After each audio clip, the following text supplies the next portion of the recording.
y a pour vous des marges de manœuvre actuellement pour l'exécutif lorsqu'il faut faire pour la réponse aux demandes des agriculteurs?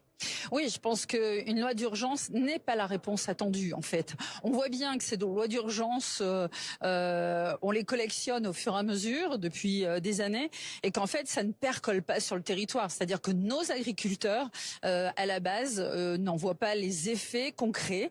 Et ils le disent d'ailleurs, ils s'expriment, c'est où sont les stratégies. C'est pour ça que j'en appelle à un conclave. Effectivement, oui, parce que pour avoir été ministre, je le sais bien, hein, nous avons l'occasion, quand nous avons des propositions de loi, de pouvoir réunir l'ensemble des administrations concernées, pas que le ministère de l'Agriculture, Bercy, le Quai d'Orsay, etc.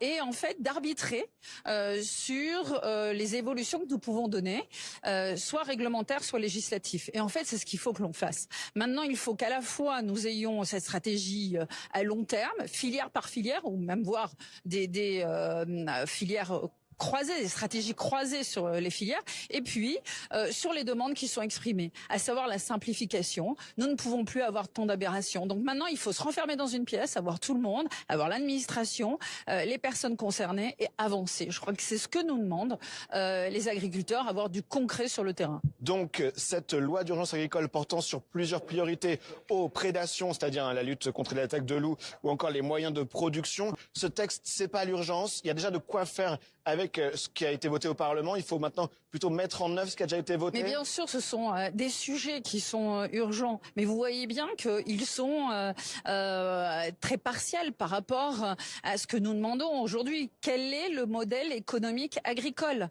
Comment nos agriculteurs vont pouvoir demain vivre sur leur exploitation? Comment effectivement on fait baisser cette pression sanitaire? On a parlé de la DNC, moi je parlais de la tuberculose bovine. Oui. On en vient quand même, parce que nous n'avons pas de filière protéines engraissantes en France, à envoyer nos broutards en Italie. Du coup, eh bien, nous faisons comme si nous n'avions pas de tuberculose bovine sur notre territoire. Donc nous n'avons pas les réponses adéquates. Voilà, il faut reposer toutes ces perspectives et effectivement, aujourd'hui, aller très vite dans ces stratégies. Vous avez été ministre des Relations avec le Parlement sous Michel Barnier, vous le rappeliez il y a un instant, le gouvernement qui dit travailler à la publication des décrets d'application d'ici à la fin du mois des textes de la loi Duplon qui a été promulguée le 11 août 2025. Comment expliquer que autant de mois après, on attend toujours ces décrets d'application ?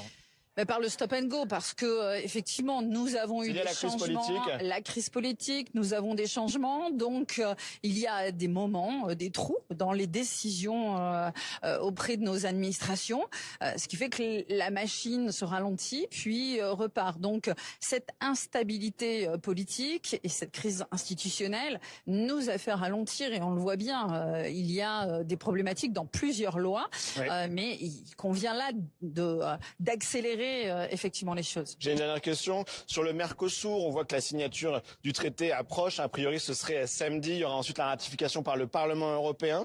Est-ce que toutes les filières sont unanimes sur le fait que ce Mercosur serait délétère? Vous êtes dans une région viticole. Il y a des choses plutôt positives dans ce Mercosur, mais il y a une solidarité de tout le monde de l'agriculture contre le Mercosur. Oui, c'est ce que vous avez dit. Effectivement, pour certaines filières, ce type de marché, la viticulture, ce type de gagnant-gagnant peut fonctionner. Mais oui, il y a une solidarité effectivement entre les viticulteurs, les agriculteurs aujourd'hui, et ce désarroi partagé.